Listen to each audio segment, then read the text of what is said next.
J'espère que vous êtes confortablement installés, prêts pour un peu moins de 2 heures d'échanges feutrés, de confidences, de partage sur Europe 1.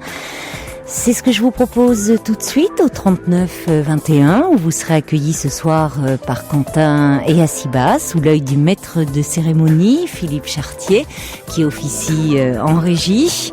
Et cette émission ne serait pas ce qu'elle est sans vos réactions, que vous pouvez nous livrer à tout moment par SMS au 7 21 21 code nuit ou par courriel sur le site europe1.fr 39 21. Je vous attends. Europe 1, Caroline Dublanche. Bonsoir Nathalie. Bonsoir. Voilà, je vous avoue que je suis un peu émue. Ce qui s'est passé, c'est que j'ai pris votre émission en cours hier, au moment où il y avait le thème abordé était le divorce et les suites, etc. Enfin, j'ai eu l'impression que c'était beaucoup d'hommes qui s'exprimaient. Oui, c'était Eric qui parlait de sa difficulté à refaire surface, à se reconstruire après son divorce. Il était divorcé depuis 3 ans et demi, et en fait il rencontrait des femmes avec qui il avait des aventures, mais il les comparait toujours à son ex-femme. Et donc il avait l'impression de ne pas avancer, de ne pas s'en sortir, il s'en voulait beaucoup finalement de cette séparation. Et c'est vrai qu'il attendait des témoignages, et beaucoup d'hommes sont intervenus et parlaient de leurs difficultés à refaire surface et à se reconstruire, et notamment de cette nostalgie de la famille qu'ils avaient construite. Alors moi, je suis pas encore là, parce que moi, je suis en plein dedans. Vous êtes en pleine procédure là de divorce, de séparation. Là, on vient vraiment d'entamer une requête, parce que j'ai vu mon avocat cet après-midi. J'attendais la décision de l'aide juridictionnelle, donc ça passe à ce moment-là qu'on peut vraiment entamer les démarches. Mais déjà, je voulais vous expliquer ce qui s'était passé depuis février, en fait, où mon mari avait peut-être réfléchi avant, je sais pas, donc il m'a annoncé brutalement qu'il voulait divorcer, qu'on vendait l'appartement, qu'on séparait, etc. Il voulait que ce soit fait en 2 temps, 3 mouvements. Bon. Il avait été sur un site copain d'avant, il avait retrouvé une ex mais quand il était tout jeune en fait, et qui était libre aussi, qui était libre elle, qui habitait à Bourges, et donc il est allé la voir. C'est de là qu'il m'a dit je divorce, etc. Mais c'est incroyable. Ouais. Sur des retrouvailles comme ça avec une copine d'enfance, de jeunesse. Voilà. D'une ex avant qu'on se connaisse, quoi, en fait. Oui, mais enfin... Bon. Donc,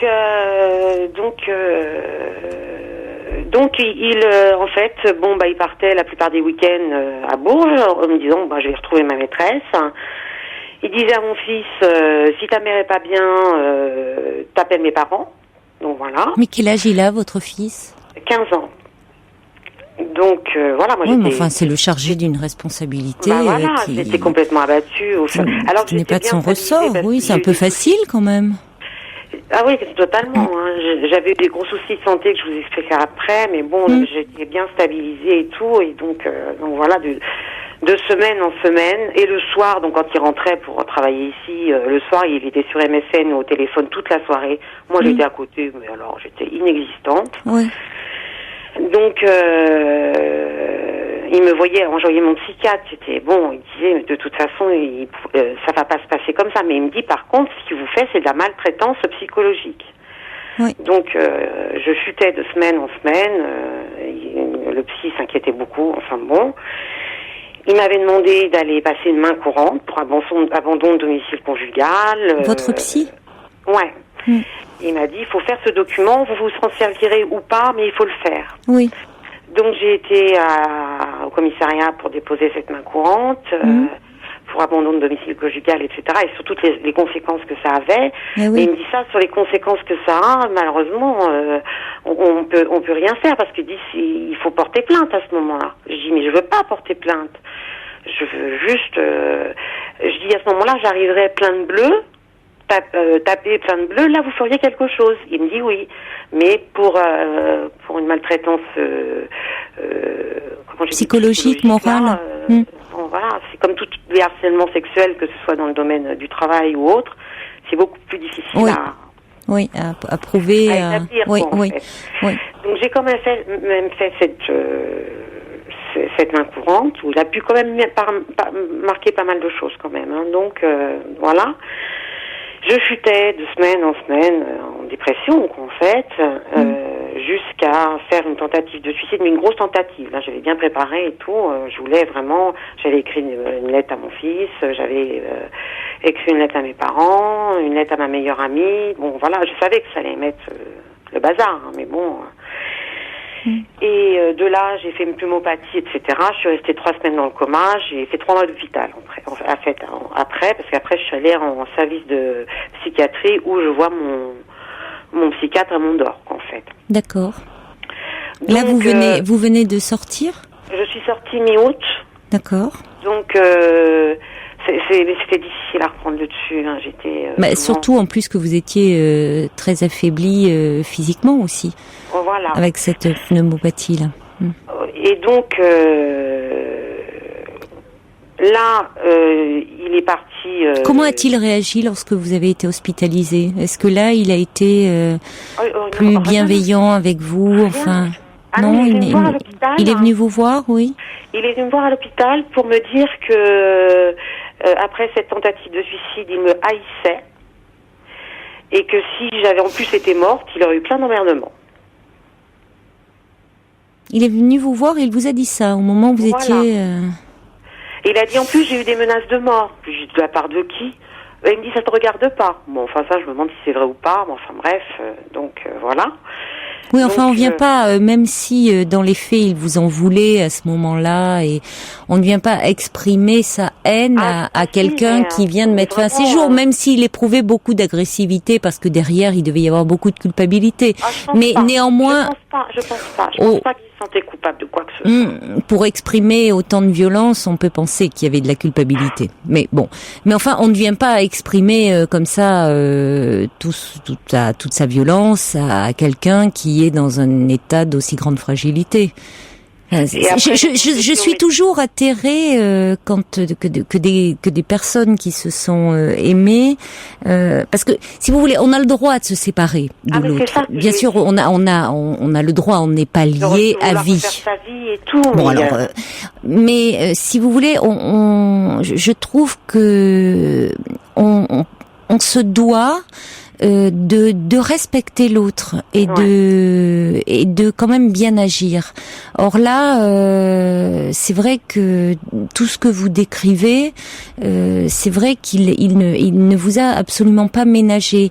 Et combien de fois j'entends ce genre de situation où l'autre se comporte, homme ou femme d'ailleurs, se comporte de façon vraiment odieuse. Je vais me mettre à la place inverse, mais je pense que lui, enfin on n'est pas, mais bon, je pense que j'aurais été incapable de faire ce qu'il a fait, quoi. Je veux dire, oui, mais on voit aussi bien, c'est pas le propre, on voit aussi bien parfois des femmes qui, au moment comme ça d'une séparation, je vous dis des personnes qui à ce moment-là ont un comportement mais vraiment odieux, terrible, de mépris, comme vous dites, finalement il part, il vous dit qu'il va rejoindre sa maîtresse, il rentre, il ne vous regarde plus, enfin il vous dénie même le droit d'exister, il nie complètement ce que vous pouvez ressentir. Alors je trouve que se séparer, on sait bien que ça va faire du mal à l'autre, et ça malheureusement on n'y peut rien, mais on peut essayer quand même de se comporter de façon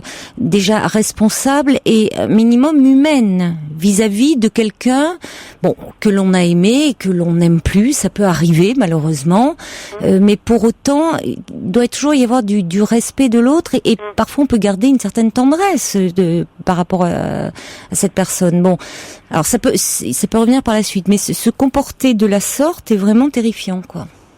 Oui, je reçois un message au 7 21 21 qui dit c'est la méthode Attila. Il y a quelqu'un qui dit c'est inhumain ce que son mari lui a fait, quelle honte, détruire quelqu'un comme ça, c'est incroyable, bon courage, heureusement que vous avez votre fils. Ouais. Et de là, donc là, actuellement, moi, je vis dans l'appartement. Et, d'accord, oui. Et lui, il vit avec sa copine qui a trouvé du travail ici, chez ses parents à lui. Oui. Donc, ils sont en attente de logement, etc. Bon, on a adopté une garde alternée que je pense qu'on gardera, mais là, j'ai encore des doutes. Je pense qu'il va faire, enfin, bon, bref. Donc, comme mon fils est en CFA en apprentissage, oui. Il a 1 semaine d'internat et 1 semaine d'entreprise. Et quand il est en entreprise, on alterne une fois ici et une fois chez mes beaux-parents, en fait. Donc, ça se passe bien. Enfin, bon, on s'alterne bien pour le moment. Quoi qu'il y a eu 1 ou 2 choses. Bon, mon fils est suivi par un psychothérapeute, mais depuis longtemps. Hein, il a eu un trouble de l'attention, de la concentration qui a été détecté, il est sous traitement. Donc, il le suit depuis pas mal de temps. Et mon mari était d'accord. Enfin bon, il n'y avait pas de souci. En juin, quand j'étais dans le coma, il ne s'est pas présenté à 2 rendez-vous. C'est les grands-pères qui y sont allés parce que monsieur est parti à Bourges. Donc, le psychiatre a dit, si la prochaine fois je ne vois pas si je ne vois pas le père de Romain, oui. j'alerte le juge pour enfants. Parce que lui, il était à Bourges avec sa copine. Donc, le rendez-vous d'après, il est allé. Apparemment, c'était animé. Bon, voilà, parce que le psychiatre a mis les choses au point, etc. Oui. Et donc, il n'y a pas longtemps, un vendredi soir, il voulait partir avec sa copine à Bourges, c'était pas prévu. J'ai dit non, c'est pas possible, il voit le psy ce soir. Mais il me dit, le psy, c'est bon. J'ai dit non, il voit le psy ce soir, donc non, il veut pas partir à Bourges avec toi. De toute façon, tu l'influences, ton gamin, enfin bon, bref. Et donc, je suis allée au psy et tout. Et un jour, il est venu à la maison, je sais plus pourquoi, parce que lui-même prend un avocat. Il avait besoin de papiers, etc. Donc, je lui avais préparé les papiers. Oui. Et il me dit, mais le psy, de toute façon, le psy, Romain, ça sert à rien. Hein. Il est drogué par les médicaments. Et de toute façon, c'est ta faute si on a été besoin de voir un psy, parce que j'ai eu des soucis de santé sur lesquels je voudrais venir, qui l'ont complètement déstabilisé. Et c'est pour ça qu'on a dû voir le psy. Mais franchement, ah oui, subitement, ça ne sert plus à rien, alors qu'il était d'accord au départ. Voilà. Oui, mais alors, maintenant, ça l'ennuie dans son emploi du temps. Il s'en fout. Il dit de toute façon, le psy veut plus le voir. Qui ne veut plus le voir? Laurent, mon mari ne veut plus voir le psy. Donnez pas trop de prénoms. Oui, même votre fils, lui, c'est pas votre fils qui ne veut plus le voir. Non, pour lui, ça lui fait du bien de le voir. Bon, c'est l'essentiel. Non, mais on voit bien qu'il ne réagit plus que par rapport à sa petite personne, là. Ah oui, mais alors qu'il s'est beaucoup toujours occupé de son fils. Je peux pas le dire, hein, donc. Oui, non, mais pour le moment, il est complètement dans sa bulle, dans son égoïsme forcené. C'est-à-dire que il n'y a que lui qui compte et il va atterrir. Mais on voit bien que même le bien-être de son fils, pour le moment, ça perturbe son emploi du temps à lui, donc ça l'ennuie. Voilà. Bon, alors, il va atterrir, hein, et il est dans une période. Parce que si. Sur les années, donc on a été mariés 22 ans, donc c'est vrai que j'ai eu des soucis de santé. D'abord, je suis tombée dans l'alcool, ça a été long à ce que ça puisse se guérir. Je suis abstinente depuis 2005. Ensuite, il m'a été détecté la maladie bipolaire maniaco-dépressive, donc c'est rajouté par là-dessus et tout. J'ai eu des soucis de santé. Il a toujours resté là, il est resté là. Oui, il a été très présent à ce moment-là, pourtant pour des problèmes difficiles. Voilà. Oui, donc il est pas, on voit bien, et de toute façon un être humain n'est jamais tout noir ou tout blanc, hein. Mais de donc toute façon, bon. Je dis pas ça. Hein, non, donc, là il est dans un état particulier, où il envoie tout valdinguer et on peut penser que les choses vont s'apaiser au fil du temps. Je sais pas comment ça va se passer le divorce, mais enfin bon. Et quand il est venu chercher les papiers pour l'avocat, il me dit au fait, au moment de partir, et moi j'étais au téléphone, il me dit au fait, je te remercie de ta reconnaissance. Puis il a claqué la porte. Donc je l'ai rappelé sur son portable. Je lui ai dit, écoute, je te suis reconnaissante de tout ce que tu as fait pour moi. Oui. D'être restée, de pas être partie, de pas m'avoir laissé tomber pendant que j'allais pas bien et tout. Oui. Que toute personne avait le droit de refaire sa vie, mais qu'il y avait la manière de le faire. Et là, je lui ai relisté sa maîtresse, c'est ça. etc. Oui. Et que ce comportement, depuis février, est intolérable. et n'a rien à voir par ailleurs avec la reconnaissance que j'ai pour lui de tout ce qu'il a fait. Oui, mais c'est bien, c'est important que vous lui ayez dit ça. Vous pensez qu'il vous a entendu? Les 3 mois qui se sont déroulés là, oui. J'étais sans réaction. Ben vous pouviez pas. Je subissais tout. Oui. Et vous pensez qu'il vous a entendu? Je sais pas. Il a dit de toute façon ça se réglera entre avocats maintenant. Voilà, il m'a accroché. Il est dans sa colère encore. Ouais. Donc voilà. Et donc j'ai Romain en alternance. Oui. Il me dit, je sais plus quand est-ce qu'il me le dit, mais enfin bon, Romain sort un petit peu en bas, il voit des copains, enfin bref, il y a certains copains qu'il veut pas qu'il voit parce que ils font des conneries, etc. Mais tant que Romain, je dis Romain, tu te laisses pas prendre ou quoi que ce soit, tu fais attention quoi en fait. Et j'ai des rumeurs qui courent, enfin bon. Et il m'a appelé l'autre jour, il me dit, il est où Romain là? Je dis il est à la maison. Moi je me suis arrêtée à la pharmacie, là je rentre à la maison. Parce qu'il dit tu sais j'ai des indicateurs dans la résidence là. Donc si quelque chose va pas bien, moi je prends Romain intégralement, je te le retire. Il a raccroché. Je pense, ne prenez pas ces menaces au sérieux. Là, il cherche plus à vous embêter qu'autre chose, à vous faire un peu peur. Et il sait qu'il touche un point sensible, évidemment. Oui, mais bon. Enfin, j'ai listé tout ce qu'il me faisait. Oui, mais ça, d'accord. Quand j'ai été, ça, c'est important d'en parler avec votre avocat. Voilà. Mais écoutez, on va pas faire un courrier à chaque fois parce que ça va se retourner contre vous. Voilà, oui, parce que vous allez passer pour une antiquineuse. Exactement. Mais elle a raison. Vous allez passer pour une procédurière et on va dire que c'est vous, finalement, qui le harcelez, et c'est jamais très bon pour des magistrats, on va dire. Voilà. Donc voilà. C'est pour ça que il va vous chercher un petit peu des problèmes.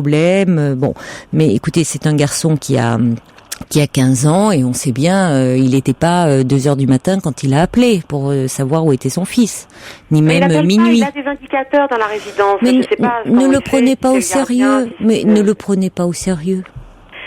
Enfin bon. Il faut pas vous laisser. Il faut que vous vous apaisiez un petit peu. Il faut pas prendre au sérieux les menaces qu'il vous fait parce qu'il cherche à vous fragiliser là. Vous voyez ? Je suis encore fragile par rapport à tout ça. Voilà, il cherche à vous fragiliser et un adolescent, je ne sais pas de quelle heure il était quand il vous a appelé. Non, mais il m'a appelé dans l'après-midi. Oui. Et Romain était à la maison, mais par rapport à... Mais il rentre pas à votre fils, il est pas à minuit dehors. Non, il est à la maison après le repas, donc, mais bon... et puis voilà. Même une fois, à 15 ans, il peut être sorti, aller au cinéma un week-end et rentrer tard. Enfin, oui, mais dans ces cas-là, il est accompagné de un ou deux copains, mais qui sont pas du tout autres, et on va le rechercher, mais ça, c'est voilà. déjà fait. Nathalie, il faut pas que vous... Déjà, voyez, s'il tenait ce discours-là devant des magistrats, on dirait il est parano. Ça irait contre lui. Et je pense que à moins de l'être, et ça le desservirait. C'est moi qui tombe dans la parano en l'occurrence. Oui, donc ne vous laissez pas entraîner sur cette pente-là, parce que ça le desservirait. Si devant le juge il disait, je sais que mon ex-femme n'a pas la bonne attitude vis-à-vis de mon fils, parce que j'ai des indicateurs dans la résidence où elle habite, je peux vous dire que le magistrat peut-être dirait rien, mais au fond de lui n'en penserait pas moins, il dirait oh là là, il est pas net celui-là. Vous voyez, quand on commence à tenir ce genre de discours, ça dessert plutôt que ça ne sert. Donc restez zen.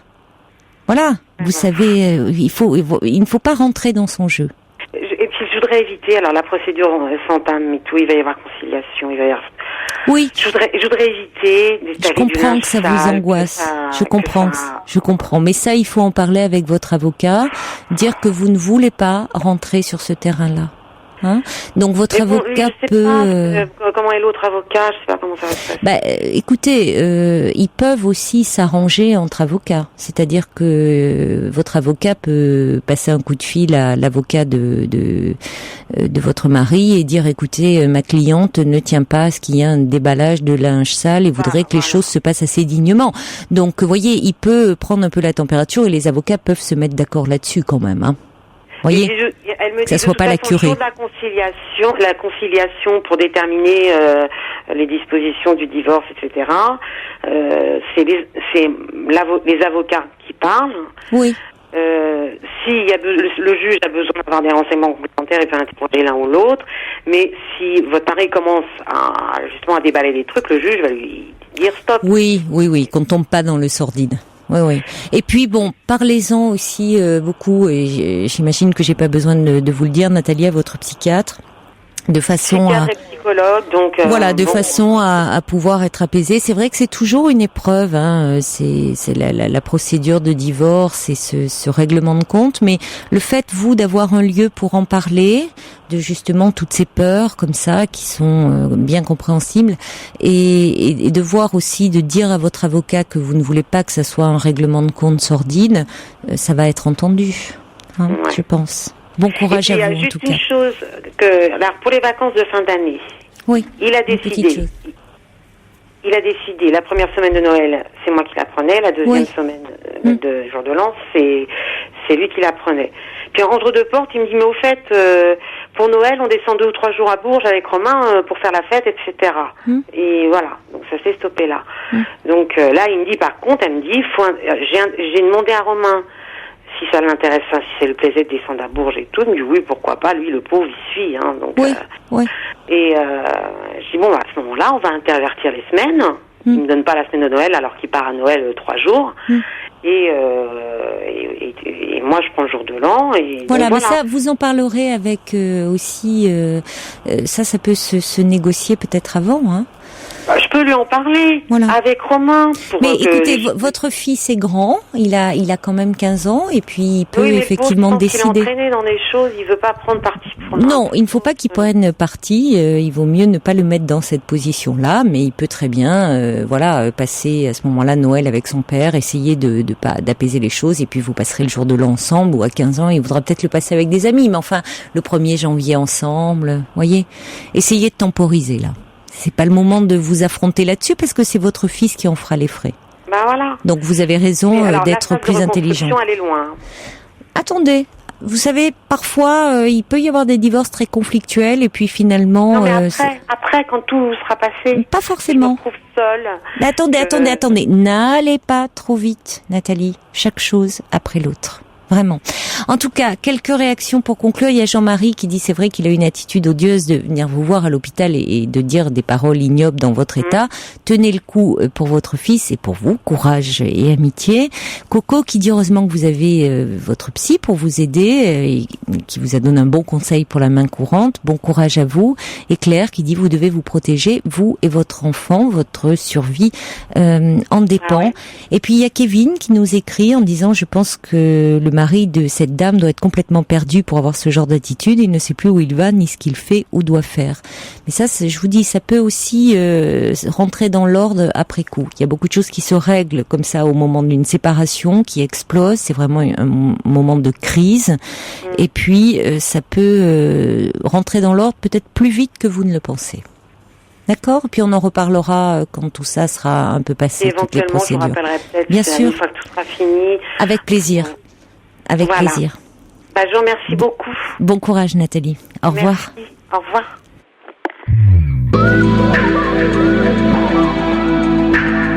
Toutes vos confidences à Caroline Dublanche au 39 21. 39 21. 34 centimes la minute. Alors, je reçois déjà, je voulais dire que Denise avait appelé le 3921 et je la remercie, numéro que vous pouvez composer jusqu'à 1h et qui est le standard d'Europe 1, pour conseiller à Nathalie la lecture d'un livre qui s'appelle « Souriez, vous êtes divorcé » de Philippe Lemoine aux éditions Robert Laffont. Philippe Lemoine, je me demande si je l'avais pas reçu, si je m'abuse, je crois qu'il est psychiatre, je me trompe peut-être, ce nom me dit quelque chose. Donc Souriez, vous êtes divorcé de Philippe Lemoine aux éditions Robert Laffont. Denise nous dit qu'il est écrit sur le ton de l'humour et qu'il fait beaucoup de bien. Voilà, et puis je voulais aussi, il y a Anita qui a appelé le 3921, qui tient la désormais célèbre crêperie La Paimpolaise, française et elle dit qu'aujourd'hui, Anna est venue déjeuner dans son restaurant pour fêter son anniversaire. Alors je voulais souhaiter un très très bel anniversaire à Anna de la part de toute l'équipe. Et parce que Anita me dit, je sais qu'elle est à l'écoute. On vous embrasse très fort, ma chère Anna. Voilà. Et puis Jean-Marie me dit alors, est-ce que vous avez pu faire votre enquête au sujet du Chablis d'hier, qui aurait été laissé par Giroud auprès d'Alexandre Delperrier? Ben non, figurez-vous, parce que j'ai pas osé quand même aller déranger Alexandre alors qu'il était en train de commenter le match Liverpool-Lyon. Je vais quand même pas débarquer dans le studio comme une furie en disant à Alexandre, il paraît qu'il y avait des bouteilles de Chablis et je n'en ai même pas vu la couleur d'une, pas même le verre d'un. Bon, non, ça aurait fait un peu désordre, je me serais fait tirer les oreilles après, je pense. Donc non, j'ai rien dit. Je l'ai même pas croisé d'ailleurs. Hein. Il a dû partir très vite. Hein. Il devait pas avoir la conscience tranquille à mon avis, hein, le père Alex. Hein. Donc non, j'ai rien vu. Mais enfin, on me dit qu'il y a foot demain. Donc croyez-moi que demain, je vais quand même aller l'attendre. Il aura beau sortir par une porte dérobée. Je sais, il doit faire le tour. Il cherche à m'éviter en ce moment. Il va sortir par la porte de derrière et tout. Mais là, je vais le choper, le père Alex. Et je vais lui dire, bon, maintenant, donne-moi la bouteille de Chablis. Parce que moi, je suis sûre que Giroud, délicat comme il est, il m'en avait mis une de côté. Voilà, il sait, on a les mêmes goûts. On partage les mêmes choses. Mais bon, je me dis que comme Lyon a gagné, à mon avis, la bouteille qui restait, elle a dû y passer ce soir. Hein. Enfin, bon. Allez, on accueille maintenant Monique. Bonsoir, Monique. Bonsoir. Bonsoir. Alors, oui, Fifi me dit, bon, arrête maintenant parce qu'on va vraiment passer pour des poivrons. Alors justement, vous voulez nous parler d'une association et ce n'est pas les alcooliques anonymes, parce que je crois qu'on va finir par y aller, Fifi et moi. Et non, vous voulez nous parler d'une association qui s'appelle Au bout du fil. Voilà, tout à fait. Donc cette association existe depuis 2007. Oui. Donc cette association a pour but de rompre la solitude qui touche beaucoup de personnes en France. Donc il faut savoir qu'aujourd'hui on a une personne sur 10 en France qui vit seule et bien entendu ils ne l'ont pas choisi. Donc certaines d'entre elles aimeraient qu'on leur rende visite plus souvent, aimeraient bavarder régulièrement, une conversation chaleureuse de temps en temps. Oui. Et en gros c'est ce que nous leur proposons. L'association appelle partout en France, en ville comme à la campagne. D'accord, donc, alors c'est-à-dire que vous dites c'est l'association qui appelle, ce ne sont pas les personnes qui vous appellent, parce que il y a par exemple SOS Amitié, où les personnes peuvent, ce sont elles qui font la démarche d'appeler. Voilà, alors non, nous c'est l'inverse. Alors comment ça se passe ça? C'est-à-dire vous appelez, comment faites-vous? Parce que j'imagine que vous n'appelez pas au hasard, comme ça vous prenez pas non, pas du l'annuaire, tout. L'annuaire ou Internet. Moi je suis restée avec le beau temps encore, hein, mais bon. Non, mais ni l'un ni l'autre. Ce sont des personnes qui nous sont données tout simplement des fois par la famille. Ce sont des personnes qui nous sont données par des caisses de retraite. Ce sont des personnes qui viennent aussi spontanément suite à des articles de journaux. Nous avons par exemple une parution dans le journal La Croix il y a peu de temps. Nous avons également des journaux des articles qui passent également dans les caisses de retraite. Donc ce sont plutôt des personnes âgées. Oui, on s'adresse plutôt vers les personnes âgées. Hein. Oui, ce sont elles qui souffrent, selon vous, le plus de solitude et d'isolement. Oui, bien sûr. On a 90% de personnes âgées que nous appelons. D'accord. Donc voilà. Alors comment ça marche? Je vais vous expliquer. On a des bénévoles. Le bénévole donne de son temps depuis son domicile. Déjà, donc le bénévole n'a pas à se déplacer, donc nous avons des bénévoles dans toute la France, donc nous pouvons appeler partout, y compris dans les dom-toms. Oui. Il appelle un centre d'appel qui le met en relation de façon anonyme avec une personne à appeler. Seul le prénom lui est donné. D'accord. Voilà, donc le centre d'appel assure la traçabilité de tous les contacts qui permet de sécuriser la mise en relation. Et nous avons des bénévoles, nous savons exactement à quel moment le bénévole a appelé donc cette personne, le jour, enfin on peut tout tracer, donc il n'y a pas de risque, il n'y a aucun risque pour la personne qui est appelée, c'est ce que je veux surtout faire dire. à faire ressortir de ça. Donc il n'y a aucun souci. Donc nous appelons aujourd'hui un peu plus de 500 personnes. Nous avons une 50aine de bénévoles. Nous passons environ 2500 appels par mois. On a 300 heures d'appels par mois. Et l'association est ouverte de 8h à 22h, 7 jours sur 7. Et alors, dites-moi, justement, est-ce que vous dites le bénévole est mis en contact avec une personne dont il a seulement le prénom? Oui. Il donne le sien également? Oui, bien sûr. C'est la seule chose qu'il a le droit de donner, c'est son prénom. Alors justement, est-ce que après, quand on a établi comme ça un contact, qu'il s'est créé un lien, j'imagine que la personne au bout du fil aimerait avoir de nouveau le même bénévole. Alors, est-ce que c'est possible ça? Alors, nos bénévoles tournent. C'est un petit peu le but puisque déjà, comme je vous disais tout à l'heure, on demande que 2 heures à nos bénévoles par semaine. Donc c'est très souple pour nos bénévoles et nos bénévoles tournent au moment où ils le veulent entre 8h et 22h, 7 jours sur 7. Donc on a certains bénévoles qui vont faire plus de 2 heures. Le minimum c'est 2 heures. Donc il faut dire qu'ils s'inscrivent pas par rapport à leur emploi du temps toujours aux mêmes horaires. Ce qui fait qu'ils n'ont pas toujours les mêmes personnes et les personnes que nous appelons, c'est un petit peu la même chose. Mais nous avons remarqué qu'il y a un petit peu un cercle d'amis qui se fait justement avec nos appelés puisqu'ils ont un certain nombre de personnes différentes et bien entendu ils retombent assez souvent sur les mêmes bénévoles. D'accord. Voilà. Oui, mais vous évitez quand même, et ça c'est aussi une prudence élémentaire, je dirais, qu'il y ait un lien trop ténu et qui s'installe et qui puisse être parfois trop difficile à gérer finalement. Si c'était toujours la même personne, ou finalement il peut y avoir une demande affective trop importante à gérer.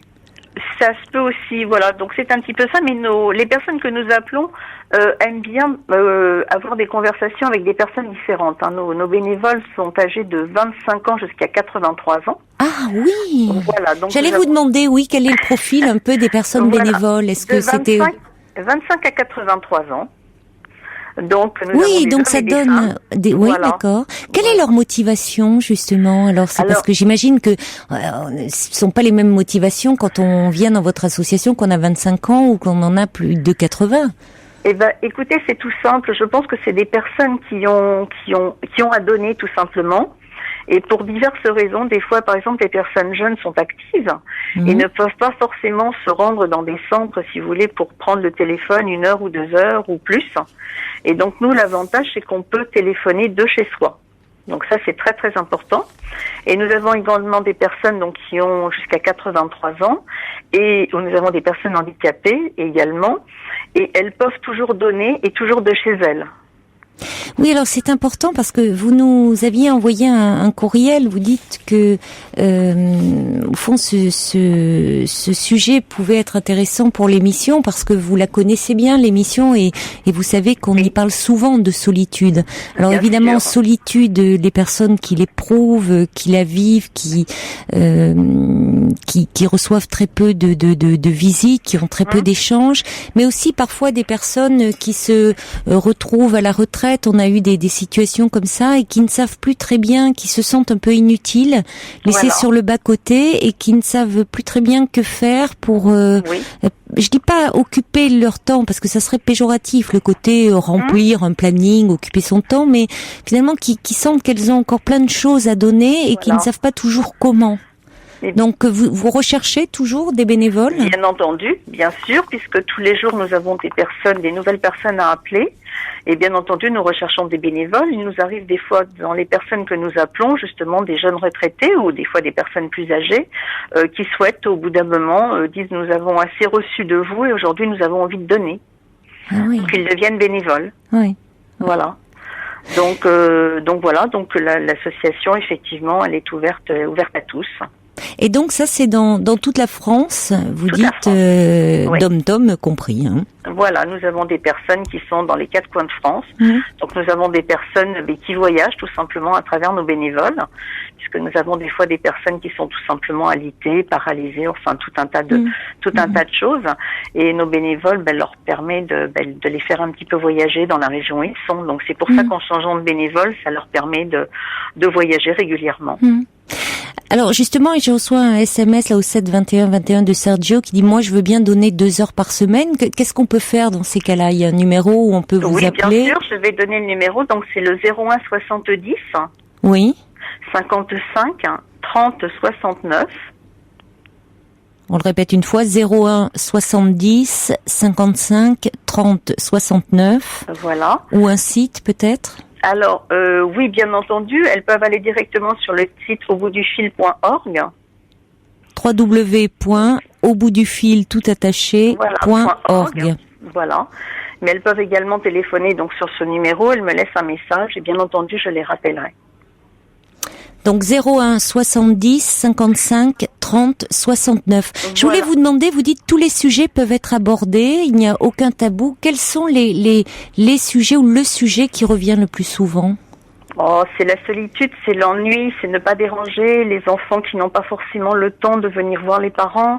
Ça tourne toujours un petit peu autour de ça. Et vos bénévoles ont une formation, parce que j'imagine, par exemple, quelqu'un de 25 ans confronté à cette solitude d'une personne âgée dont les enfants ne viennent pas la voir. Et c'est compliqué pour une jeune femme ou un jeune homme de savoir que répondre. Alors, écoutez, déjà pouvoir entendre cette souffrance-là, c'est important, mais comment se positionner quand on pourrait être le petit-fils finalement ou la petite-fille de la personne en question? Vous leur donnez une formation? Oui, tous nos bénévoles ont une formation. D'accord. Tous nos bénévoles ont une formation. Il faut bien savoir que ce sont des conversations de convivialité. Donc on dit même plus des conversations, mais on dit plutôt des visites téléphoniques, puisqu'ils attendent ça comme une visite. Combien de temps la formation? La formation dure une journée. Oui, c'est court. Oui, c'est très court, mais ensuite dure une journée, si vous voulez. Mais c'est très court, mais les formations sont renouvelées régulièrement chaque trimestre, donc chaque bénévole peut revenir, s'il le veut, tous les trimestres à une formation. Oui, parce qu'ils peuvent être confrontés à des situations parfois difficiles, de grande détresse. Ils peuvent en parler, être soutenus par une équipe. Oui, bien entendu. Oui. Ils ont une équipe permanente qu'ils peuvent avoir absolument tous les jours. Merci beaucoup Monique de nous avoir parlé de votre association utile en ces temps rudes où la solitude frappe beaucoup de gens et pas seulement les personnes âgées.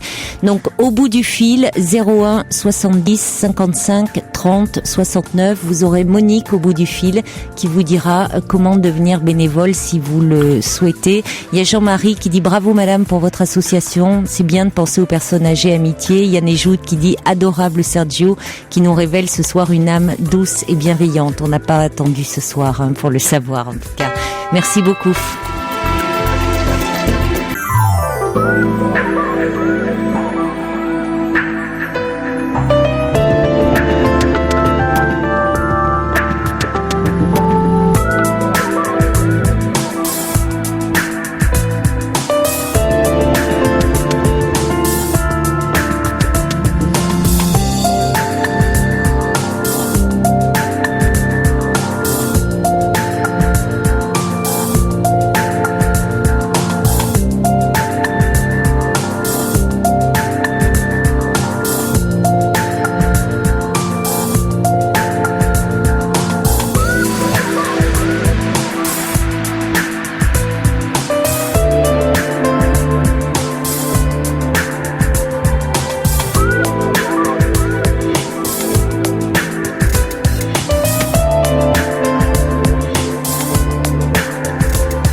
Deuxième heure de cette émission, toujours en direct bien sûr sur Europe 1 avec tous vos témoignages, je l'espère, au 39 21, toutes vos réactions par SMS au 7 21 21 code nuit et puis également vos courriels sur le site europe1.fr.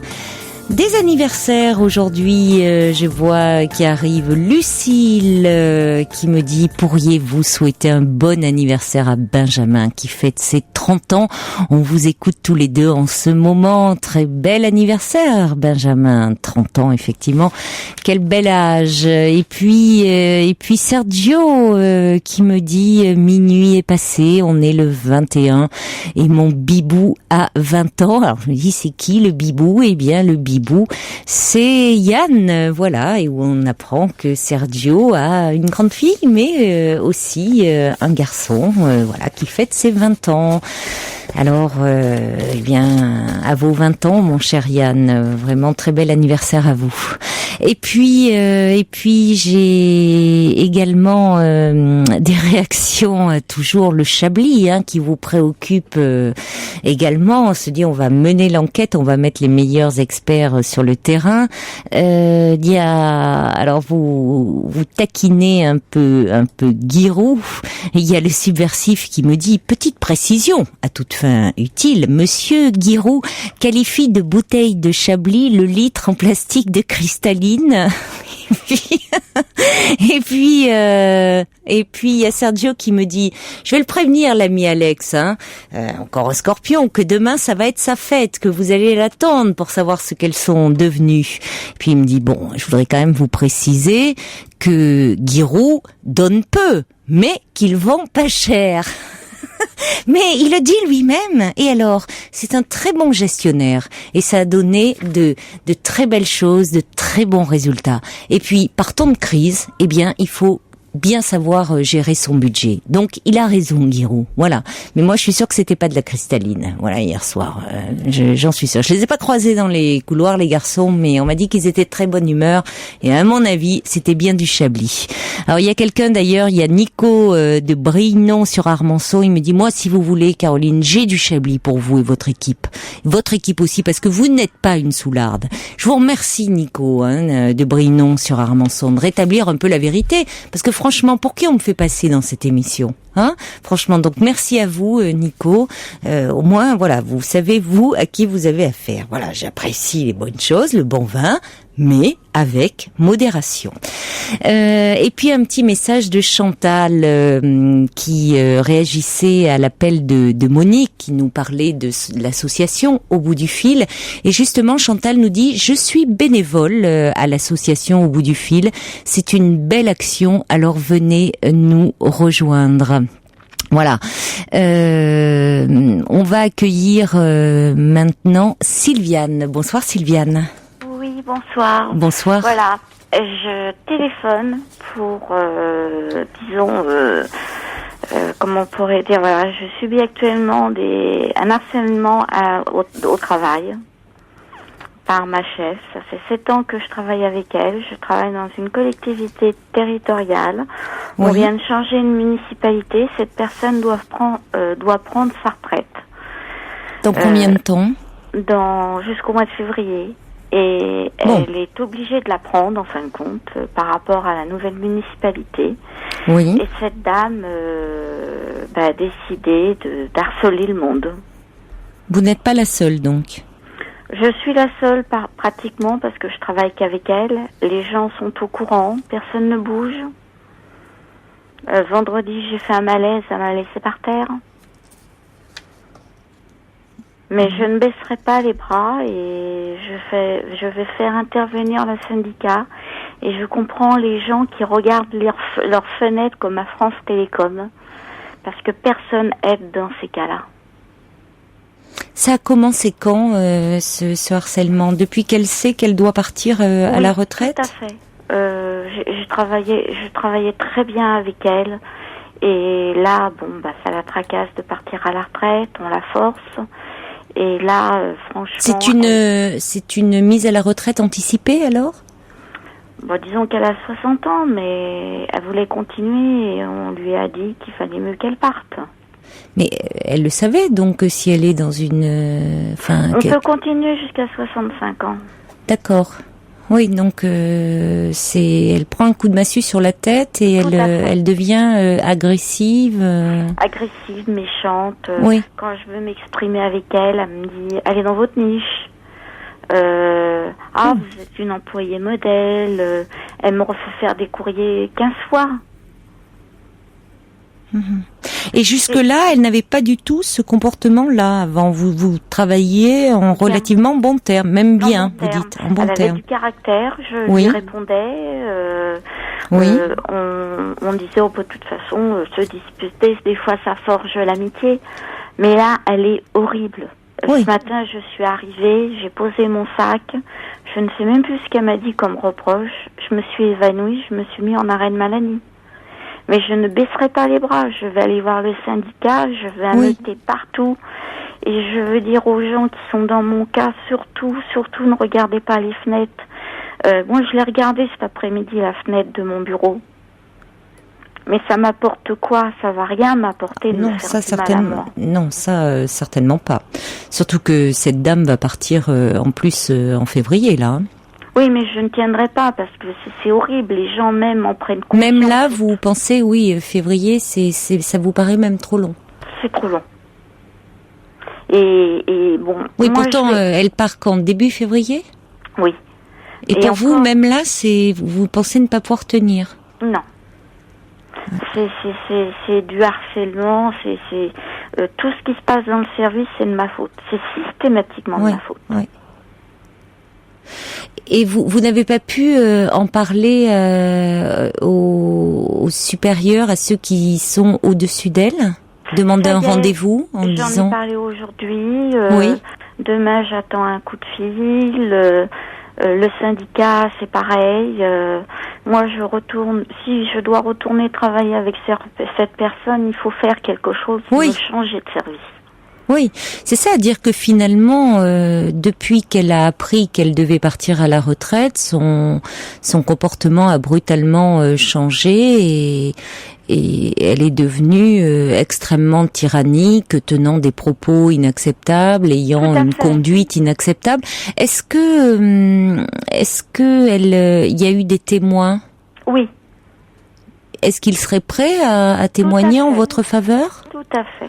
Ils se sont proposés parce qu'ils voient que franchement, elle est d'une limite. Mais disons que moi, je vais m'en sortir. C'est pas grave. Mais je veux quand même témoigner pour les gens qui sont timides, qui sont agressés comme moi je suis agressée. Je suis entourée par un mari, par des enfants. Moi, je vais m'en sortir. Mais je veux surtout pas que les gens qui subissent ces choses-là dans le monde du travail fassent des bêtises. Oui, ça, évidemment, on le voudrait tous, hein. Mais après, malheureusement, tout le monde n'a peut-être pas la chance d'être aussi bien entouré.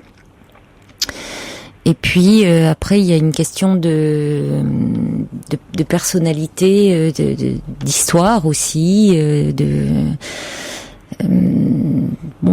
vécu personnel. C'est toujours très compliqué. D'ailleurs, moi, je lui ai dit, mais vous voulez quoi? Vous voulez que je fasse comme France Télécom, que je saute par la fenêtre?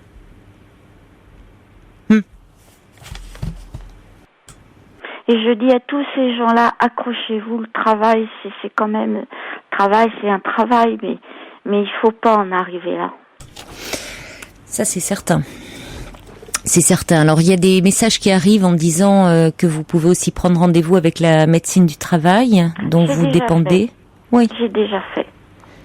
Qui peuvent intervenir. Là, vous êtes en arrêt maladie?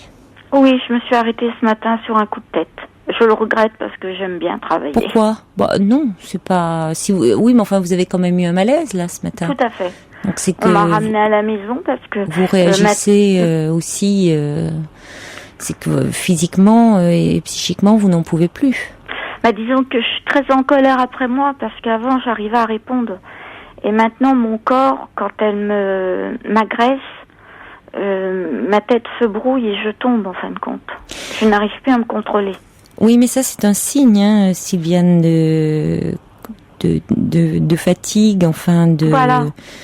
Vous êtes vraiment sous grande tension, pressurisé, et finalement, votre corps, le corps réagit parfois avant notre tête, et il faut savoir, souvent, on ne l'entend pas. On passe, on le contraint, on lui impose des choses, et à un moment, il dit stop. Oui, il est en train de dire stop, mais je veux y aller encore plus parce que je veux que cette personne, je sais qu'elle sera pas c'est pas qu'elle sera pas punie, elle va partir à la retraite, mais je veux lui montrer que franchement, elle est horrible et pas qu'avec moi, elle a jamais tenu une secrétaire. elles ont toutes terminé en dépression. Moi, je suis la seule qui résiste depuis 7 ans. Ah oui. Oui, donc déjà, elle avait une personnalité, vous dites très forte, mais enfin quand très même forte. Assez tyrannique, oui. Tout est tyrannique. Très autoritaire, très très rigide. Moi, je veux me battre. Oui, mais Sylviane, vous pourrez d'autant mieux vous battre si vous reprenez des forces. Donc oui, là, visiblement, si vous en êtes à l'état de malaise, vous dites ma tête s'embrouille, vous voyez, vous ne trouvez plus l'énergie pour lui répondre, c'est que vous êtes finalement certainement épuisé. Oui, vous avez tenu, vous êtes épuisé. Donc c'est pas parce que vous vous arrêtez un peu que vous ne pourrez pas après attaquer, réagir. Ah, mais oui, mais ça j'entends bien et vous avez raison. Mais il ne faut pas vous en vouloir en plus d'être épuisé. Oui, vous avez le droit. C'est pas, voyez, c'est pas. Vous ne perdez pas la face là. C'est un signe de plus de dire je travaille dans des conditions de telle tension, dans un climat tellement déplorable. Et connu, que bon, hein. Voilà, connu que j'ai tenu, et là, je ne peux plus. Bon, vous prenez du repos, vous reprenez des forces déjà physiquement et psychiquement. Vous allez voir que ça va revenir. Hein, quand on est vraiment très fatigué, c'est vrai qu'on n'arrive plus à trouver ses mots. Nos pensées s'embrouillent. Voilà, ça réagit. On a l'impression que on n'arrive plus à former des phrases et tout. Et puis elle vous place dans un climat de terreur aussi. Donc évidemment, de toute façon, quoi que vous disiez, quoi que vous fassiez, c'est mal. Donc il peut plus y avoir de dialogue possible. Vraiment. Et je ne témoignais pas que pour moi, je veux pas me faire plaindre, mais je veux dire à tous les gens de partout, surtout combattez, vous faites pas de mal, combattez tous ces gens-là. Je suis d'accord, mais avant de combattre, il faut être en état. Oui, tout à fait. Et malheureusement, dans ces situations, souvent, les personnes vont jusqu'au bout du rouleau. L'expression est très familière, mais elle a le mérite d'être claire. C'est que elles atteignent, justement parce qu'elles veulent tenir. Elles veulent tenir, elles ne veulent pas faillir. Souvent, ce qu'on entend toujours qui revient, et ce que je trouve tragique, elles disent, la plupart, toutes, qu'elles aiment leur travail. J'aime mon travail. Eh oui, c'est ce qui revient tout le temps. Ce ne sont pas des personnes qui vont à reculons. Non. Mais elles aiment leur travail, donc elles ont envie de tenir. Elles se sentent, elles ont l'impression de faillir si elles s'arrêtent. Ouais.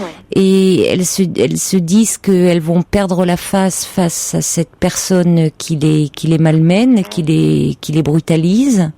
Donc elles veulent tenir jusqu'à ce qu'un moment, malheureusement, elles se sentent complètement piégées dans un tel état d'épuisement et physique et psychique qu'elle ne voit malheureusement plus d'autre issue que d'en finir. Alors souvent, ce qui est terrible, c'est pas d'en finir avec la vie, c'est d'en finir avec ce qu'elles vivent, avec cette souffrance morale. Et donc, il peut y avoir ce passage à l'acte terrible. Et c'est pour ça qu'il faudrait pouvoir plutôt en parler, trouver des soutiens autour de soi. Alors ça peut être dans son couple, ça peut être auprès d'amis, ça peut être auprès de collègues, enfin pouvoir en parler et ne pas avoir honte. Soutiens. Mais tant mieux pour vous. Mais c'est pas le cas, voyez, vous dites il y a des gens qui vont à une extrémité.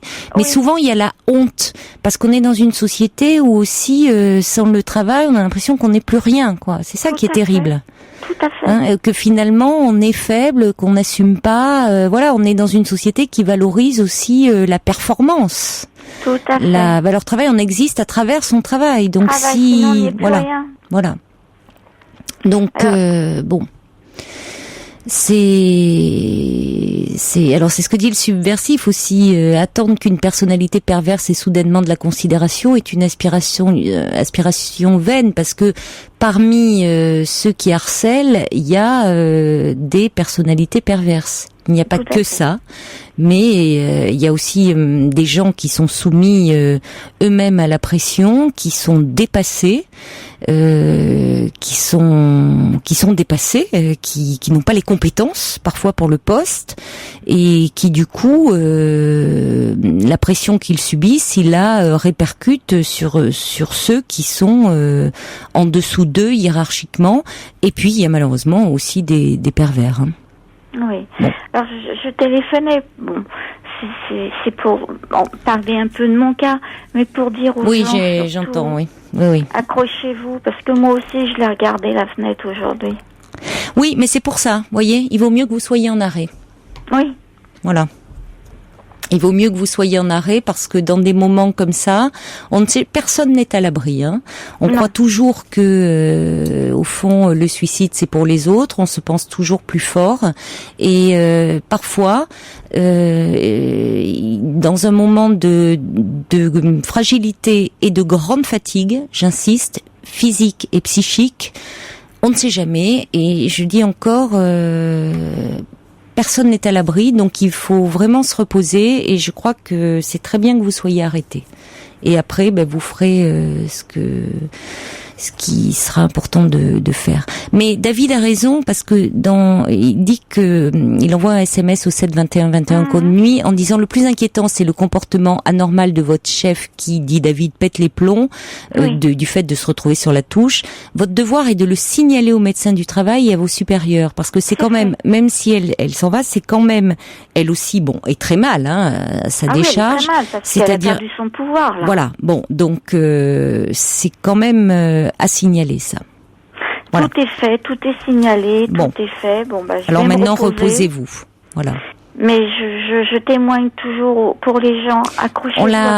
On l'a compris. Mais prenez soin de vous maintenant. Pensez avant de regarder la fenêtre à vos enfants, à votre entourage.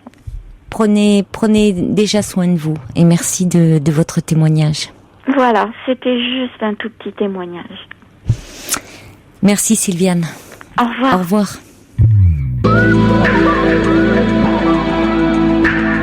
Toutes vos confidences à Caroline Dublanche au 39 21. 39 21. 34 centimes la minute.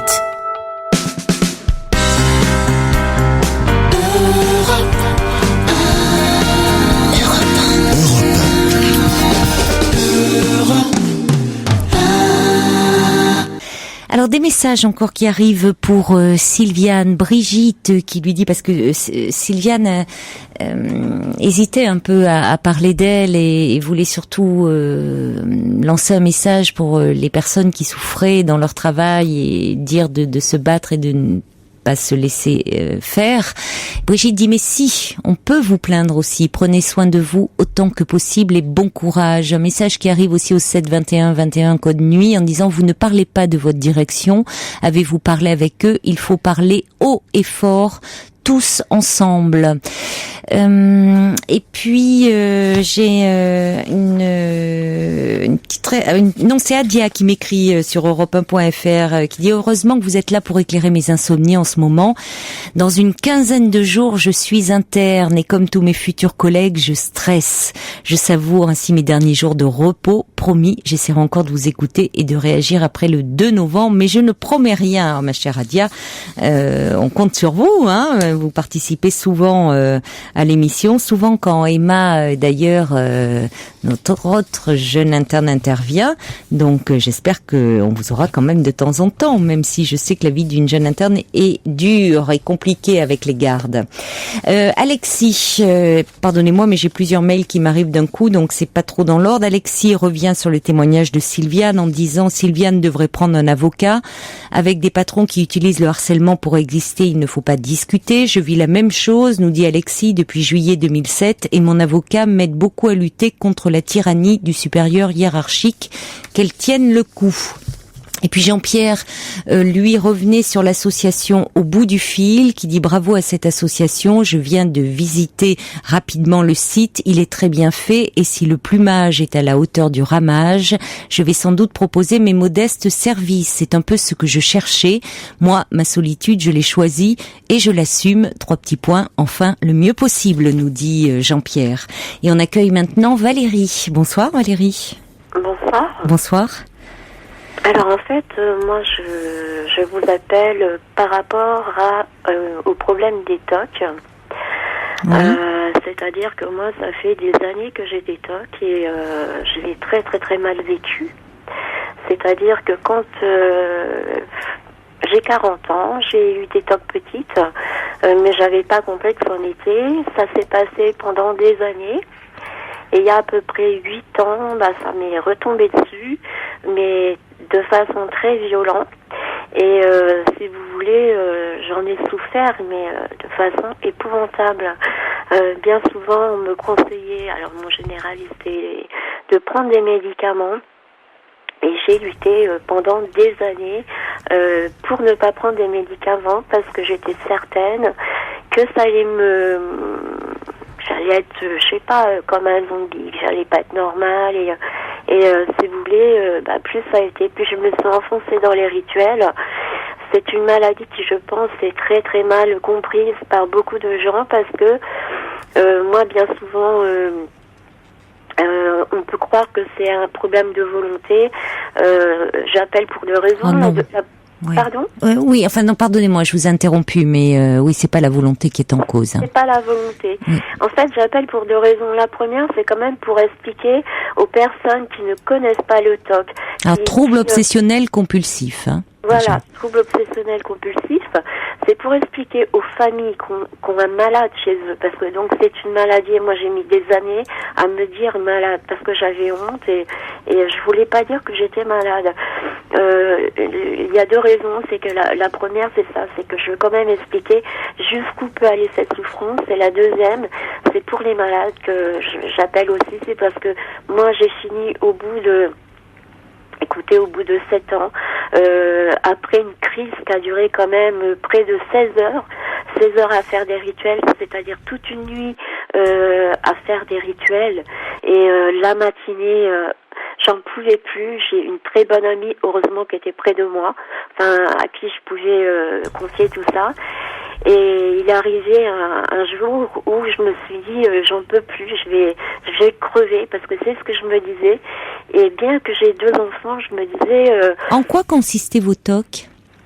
Alors moi, c'était des TOC de malheur, c'est-à-dire que dans ma tête, si je faisais pas telle ou telle chose, il allait arriver quelque chose à un de mes 2 enfants. C'est-à-dire, je pouvais être amenée... Je vais vous donner l'exemple d'un gros TOC que j'ai fait en début, quand ça m'a repris, c'est-à-dire au début que ça recommençait, c'est-à-dire que j'avais fait un déplacement à 100 km de chez moi. J'étais passée devant une cabine téléphonique. Bon, ça paraît débile, je sais, pour les gens qui ne connaissent pas. J'étais passée devant une cabine téléphonique et dans ma tête, je me suis dit, où tu repasses, il va arriver un malheur. Je me suis dit, non, je sais pas. J'ai pris mon train, je suis arrivée chez moi. Il était 20h. Et j'avais tellement de souffrance, de souffrance. Oui. J'avais tellement peur qu'il arrive un malheur à mes enfants qu'à 8h du soir, je suis remontée dans le train, rien que pour faire les 100 km, passer devant la cabine téléphonique. Il était très tard, c'était en gare de Paris. Il était très tard, une fois que j'avais terminé ce rituel-là. J'étais même pas sûre de revoir un train. J'ai réussi à rentrer chez moi, mais là je me suis dit, ça m'a complètement terrifiée parce que je ne savais pas encore trop ce qui m'arrivait. Et ça a été des années comme ça de souffrance. J'avais un compagnon à l'époque, je le faisais participer.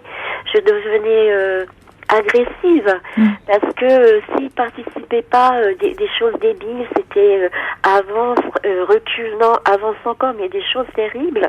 Et j'avais une souffrance, une torture morale. Je croyais qu'il allait arriver quelque chose de terrible. Mais oui. j'ai fait participer mon compagnon de l'époque. Mais ces rituels, comme dit le subversif là qui envoie un message, sont une lutte en fait contre une angoisse sourde, c'est une façon vaine, évidemment complètement stérile, mais vous savez que au fond, en les faisant, c'est ça. Mais ça ne sert à rien. Mais c'est pas que vous ne savez pas que vous ne pouvez pas vous empêcher de le faire. On peut pas s'empêcher de le faire. Comme vous dites, si vous ne le faites pas, vous vous dites, c'est conjuratoire. Vous vous dites, si je ne le fais pas, il va se produire un événement terrible, en l'occurrence là. Il va se produire un événement terrible. On a conscience que c'est ridicule les choses que l'on fait. On se rend compte que à la longue, on fatigue la famille, on fatigue les gens autour de nous. Mais vous épuisez vous surtout. Mais c'est épuisant. Bien sûr. Toute votre énergie passe là-dedans. Ah, carrément. Et puis, il faut savoir que moi, pour moi, c'est une prison à l'intérieur de soi-même. Bien sûr. C'est pour ça qu'on parle de troubles obsessionnels. Tout ce qui est obsessionnel, c'est très aliénant. Alors, il y a Anita aussi qui envoie un message pour dire il y a eu de nombreuses années sans TOC, semble-t-il. Est-ce que il y a eu quelque chose, un événement particulier il y a 8 ans, dit-elle, pour que tout rebascule? Oui, il y avait ma maman qui était très malade, qui faisait des hémorragies devant moi. Donc déjà j'étais une petite fille anxieuse, nerveuse, tout ça. J'ai passé mes années jusqu'à mes 20 ans à avoir peur de la perdre. Dû à ces problèmes de santé, j'ai fini par la perdre. Mes tocs s'étaient calmés, pourtant, je dirais entre l'adolescence et l'âge adulte, c'est-à-dire vers les 20, ça s'était calmé pendant des années, c'est-à-dire que je pense que je faisais des petits rituels, mais pour moi, c'était pas des tocs, c'était des petits rituels, sans plus. Et puis, un jour, c'est tout bête, quand j'étais petite, j'avais un berger allemand. Et dans cette période-là, il y avait que des drames, maman malade, les hémorragies, tout ça. Et il a fallu qu'on prenne avec mon compagnon un berger allemand. Et je pense que ça m'a fait remonter. C'est tout bête, mais je pense que c'était dans mon inconscient. Le berger allemand symbolisait la période de danger, de maladie, de tout ça. Et hop, tout est revenu. Et puis là, ça a été la cata. Ça a été la catastrophe, à savoir que je faisais participer mes enfants, surtout le petit à l'époque, surtout mon compagnon, et puis c'était terrible. Et en fait, je m'adresse aussi, je dirais, aux familles, parce que je sais que quelqu'un qui a des TOC peut être énervant. Peut être énervant parce qu'il a des gestes répétés et qui peuvent paraître absurdes. Déjà, au malade lui-même, on sait que c'est absurde. Mais ça, on ne peut pas faire autrement, parce que sinon, on a une telle peur. Moi, je me suis vue avoir tellement peur.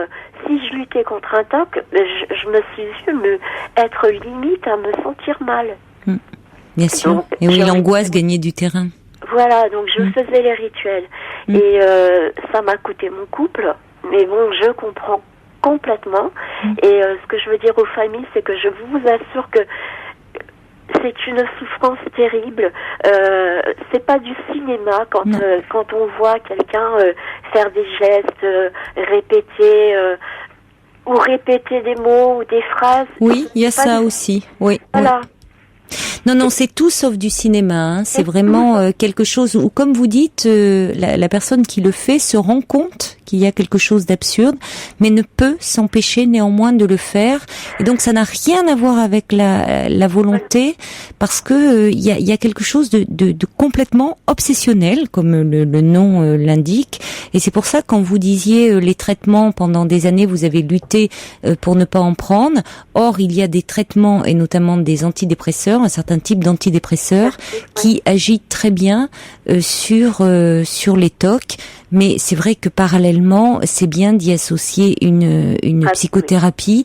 Et en plus, il est important de savoir qu'il est important, de consulter le plus tôt possible. Dès l'apparition des TOC. Ce que aujourd'hui, parce que on en parle plus, donc j'espère que on les repère plus et que les personnes vont consulter davantage, parce que plus ça s'installe, c'est vrai que plus la prise en charge est compliquée. Ça ne veut pas dire qu'on peut pas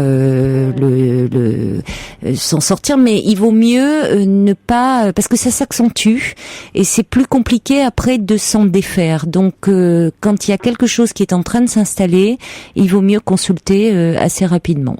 Voilà, mais ce qu'il y a aussi, quand on est atteint de TOC, on a honte. Enfin, moi, je sais que personnellement, j'avais honte parce que je me disais, j'ai un comportement de folle et pourtant, je sais que je le suis pas. Et ça m'arrivait, par exemple, dans la rue, de devoir revenir sur mes pas. Bon, je faisais semblant de prendre mon portable ou des choses comme ça, mais on se sent ridicule et on se sent coupable de faire souffrir la famille et on a honte de dire aux autres, j'ai une maladie. Et moi, pendant des années, j'ai nié, c'est-à-dire que je ne voulais pas qu'on me dise tu es malade. Et si vous voulez, donc... Vous avez perdu votre maman à quel âge ? J'ai perdu maman à 29 ans. Et elle faisait des hémorragies quand vous étiez petite fille, c'est ça ? Oui, c'est-à-dire... C'est très impressionnant, ça, pour carrément, déjà pour un adulte, mais alors pour une enfant, vous la voyiez perdre du sang. C'est-à-dire que maman, elle avait des problèmes rénaux et c'est vrai que je l'ai vue avoir l'artère fémorale claquée devant moi, je devais avoir 5 ans. Moi, la scène, je l'ai encore dans la tête et il est vrai que j'ai la phobie du sang, par exemple. Oui, et des tas de scènes comme ça. Oui. Voilà. Oui, la peur imminente, d'un danger qui peut survenir à tout moment. De la mort, finalement, aussi. Des angoisses de mort derrière. Vous vouliez donner un message d'espoir aussi ce soir, malgré tout. Voilà. Oui. Mon message d'espoir, en fait, c'est que, je précise que je suis certaine qu'il y a des gens comme moi, c'est-à-dire qui ne veulent pas prendre de médicaments, qui s'obstinent à vouloir se soigner, ou par une simple psychothérapie, ou peut-être même en ne faisant rien. Et ce que je veux dire, c'est que moi, j'ai mis des années comme ça, parce qu'en plus de ça, j'ai la phobie des médicaments. Donc, oui, ça n'aide pas, ma pauvre, oui. Voilà. Oui. Et il y a eu ce fameux jour où j'ai passé une nuit entière à faire des tocs. J'étais épuisée. La journée commençait, j'ai passé ma journée entière à faire des tocs. J'avais mon ami qui m'appelait au téléphone. Je lui disais, je n'en peux plus. Arrivé au soir, j'étais, imaginez une nuit et une journée entière. Je lui ai dit, j'en peux plus. Je vais me foutre par la fenêtre. Je vais tout arrêter. Je peux plus. Et je avais commencé une thérapie avec un médecin et la thérapie ne suffisait pas puisque mon cas, entre parenthèses, s'empirait. C'est une psychothérapeute qui me poussait à prendre les médicaments. J'avais un rendez-vous qui arrivait, j'ai dit à mon ami, je prends ma boîte de médicaments, je vais à mon rendez-vous et je vais le commencer devant la psychothérapeute. Et je me suis dit, ou il m'arrive quelque chose, il y a un effet secondaire, et puis tant pis, j'y passe, ou alors de toute façon, je vais y passer parce que je souffre trop. Et ce que je veux dire, c'est que je n'ai eu j'ai donc commencé un traitement. Oui. Je n'ai eu, moi, personnellement, aucun effet secondaire. Il n'y a pas eu de prise de poids, et bien souvent on dit qu'il y a une prise de poids, il n'y a pas eu de prise de poids, je n'ai pas du tout été malade. Je me sens tout à fait normale. Vous avez des antidépresseurs ? Oui, c'est... non, vous donnez pas le nom, hein. Voilà, Non, vous pouvez pas, on peut pas donner le nom, non. Je donne pas de nom. En fait, c'est un... Comment on appelle ça ? Mais on sait, c'est connu, hein. On sait quelle famille donner. Voilà, bon. Donc j'en ai pris un bien précis. Heureusement pour moi, je suis tombée tout de suite sur le bon. Il a fallu juste trouver le dosage. Maintenant, ça fait 8 mois que je prends ce traitement et je vous assure que ça m'a sauvé la vie. Vous revivez ? Je revis, mais au sens propre, parce que ce que je veux dire aux malades qui sont dans un état catastrophique, qui n'en peuvent plus, parce qu'on n'en peut plus quand c'est comme ça. Oui, mais toute votre énergie psychique passe à canaliser l'angoisse. Donc effectivement, vous êtes dans un état d'épuisement psychique, souvent, surtout vu le stade que vous aviez, l'intensité de la fréquence de vos tocs. Oui, tout à fait. Donc là, je m'adresse aux personnes qui se reconnaîtraient un petit peu dans ce cheminement. Oui. Il faut pas avoir peur de prendre les médicaments. j'ai vraiment, si je témoigne, moi qui avais peur d'en prendre, j'avais peur de pas être normale, enfin je sais pas, d'avoir des tas de l'effet secondaire. Pas du tout. Et c'est vrai que le médicament, il aide à banaliser les angoisses. Ça marche bien, c'est vrai oui. Que la thérapie à côté m'aide beaucoup. Oui. Vous faites une thérapie comportementale, analytique ? Oui, tout à fait. C'est-à-dire comportementale ou analytique ? On a commencé par une thérapie analytique et si vous voulez, elle m'a donné, la psychothérapeute m'a donné un petit travail à faire, c'est-à-dire comme il prise de médicaments, si j'ai l'envie de faire un TOC, simplement le matin, le midi et le soir, je fais 5 minutes de respiration profonde. Et si toutefois il y a un TOC, et une fois que j'ai fini mes 5 minutes, c'est enrayé. Vous voyez, c'est donc thérapie comportementale plutôt, semble-t-il. Peut-être. Alors, oui, ça marche bien sur les TOC. Voilà, et tout ça pour dire, mais je revis et je me dis... Pourquoi avoir attendu si longtemps ? Ah ouais, je me dis, mais si j'avais su, peut-être que j'aurais pas... quelque part gâché mon couple, déjà d'une. Pour mes enfants, ils n'auraient pas vu des scènes, une maman qui avance, qui prend un truc, qui le repose, enfin, je veux dire... Valérie, ça sert à rien de vous faire du mal en pensant à ça. Vous n'étiez pas prête à ce moment-là, et puis peut-être aussi, au vu de votre histoire, de l'histoire de votre maman, notamment, qui avait de graves problèmes de santé, peut-être aussi, vous aviez une appréhension par rapport au médical, aux médecins, aux soins, aux médicaments. Ça venait aussi peut-être de ce que vous avez vécu petite fille aussi. Donc ça sert à rien. L'important c'est qu'aujourd'hui vous ayez accepté au fond que vous étiez en très grande souffrance et que de cette souffrance vous pouviez vous en libérer, tout au moins en faire quelque chose. Donc bon, il vous a fallu ce temps-là à vous, et c'est important de pouvoir à travers votre expérience dire que oui, dans certains cas, dans certains tableaux cliniques, les médicaments aident bien. Voilà, il faut pas dire tout, bien que vous savez que moi je suis très très bien sûr pour les thérapies par la parole, notamment la psychanalyse et tout ça, mais vraiment il y a des symptômes sur lesquels vraiment les médicaments constituent des béquilles formidables et dont il ne faut pas se priver, vraiment. Mais de toute façon, c'est comment vous dire, moi à l'époque où j'étais si mal que ça, peut-être, je sais pas, mais peut-être qu'un appel, un témoignage de personnes qui auraient eu les mêmes craintes que moi m'aurait peut-être un petit peu boosté. Je suis pas sûre, mais peut-être que ça m'aurait poussé à me dire, mais il se peut que les médicaments aident. Et là en fait... Mais on en a parlé déjà dans l'association, on a eu des témoignages, mais c'était important de vous entendre, Valérie, ce soir. Merci beaucoup en tout cas pour ce témoignage.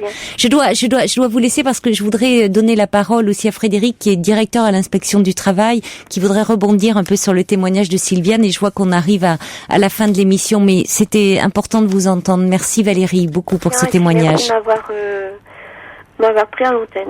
Au revoir. Au revoir. Et on accueille maintenant Frédéric. Bonsoir Frédéric. Bonsoir. Bonsoir. Donc je vous ai présenté, vous êtes directeur, je crois, à l'inspection du travail. Oui. Et donc je voulais intervenir sur la situation de Sylviane qui est effectivement assez caricaturale de ce que l'on rencontre assez souvent dans le milieu du travail. Et là, en l'occurrence, elle est dans la fonction publique. Et souvent, on a le sentiment que dans la fonction publique, en fait, on est moins protégé que dans le secteur privé. Il y a moins de règles, il y a moins de protection. Et en fait, on a à peu près les mêmes règles, les mêmes protections. On voit que... Et pourtant, c'est vrai qu'on entend dire, j'ai lu beaucoup d'articles sur ce sujet, que le harcèlement moral serait plus fort dans la fonction publique, parce que justement, on ne peut pas licencier les gens, donc le harcèlement s'y exercerait de façon beaucoup plus forte. Néanmoins, les chefs de service sont responsables de la santé et sécurité au travail, comme les employeurs. C'est inscrit dans le Code du travail, puisque le Code du travail s'applique dans la fonction publique en matière de santé et sécurité au travail de la même façon. Et donc, les victimes ont un certain nombre d'outils, comme par exemple le droit de retrait, qui leur permet de se retirer d'une situation de travail qui leur paraît dangereuse, parce qu'ils ont le sentiment de courir un danger grave et imminent. Donc, et le danger grave et imminent, c'est par exemple par rapport à leur santé. Et quand on fait un droit de retrait, le chef de service, le droit de retrait, c'est le salarié qui se retire de sa situation de travail parce qu'il a le sentiment qu'il court un danger pour sa santé physique ou morale. C'est inscrit comme ça dans les textes. Et dès lors que l'agent ou le salarié, parce que c'est dans le secteur privé comme dans le secteur public, ce système existe, dès lors qu'il se retire, le chef de service est tenu de faire une enquête sur la situation de travail, sur le pourquoi du retrait et de trouver des solutions. Mais concrètement, c'est-à-dire on peut pas du jour au lendemain dire au revoir patron, je me retire. C'est-à-dire que si le salarié ou l'agent de la fonction publique va voir son chef de service et lui dit « Je me retire de cette situation de travail qui pour moi ne m'est plus supportable et faites le nécessaire pour régler cette situation ». À partir de ce moment-là, le chef de service ne peut plus ignorer la situation, il peut plus minimiser la situation, il doit la traiter. Et le droit de retrait est un outil très très utile qu'il faut essayer d'utiliser le plus souvent possible dans des situations de harcèlement moral. Mais très peu connu, parce que finalement, sans certificat médical, on n'a pas le droit de pas venir à son travail comme ça. Alors, si vous voulez, on vient à son travail, mais on se retire de sa situation de travail et on informe l'employeur de ce retrait. Maintenant, on peut rester quand même dans les locaux, on doit rester dans les locaux, mais l'employeur ou l'agent de service ou le chef de service va devoir traiter la situation et éventuellement, en attendant, le salarié a peut-être intérêt à se mettre en arrêt maladie. Se mettre en arrêt maladie, c'est une sécurité pour le salarié. C'est certain quand il se retrouve dans une situation où il ne voit plus aucune solution, où il se sent culpabilisé et isolé. Après, il y a aussi d'autres interlocuteurs. Alors, le médecin de prévention, évidemment, c'est-à-dire le médecin du travail dans la fonction publique, on peut l'utiliser, mais il n'est pas forcément très accessible parce qu'il n'y a pas suffisamment de médecins du travail disponibles finalement. Mais on a aussi l'inspecteur hygiène sécurité dans la fonction publique qui est compétent également, et évidemment le CHS avec les représentants du personnel, organisations syndicales éventuellement, qui peuvent intervenir aussi très efficacement pour tenter de régler une situation de harcèlement.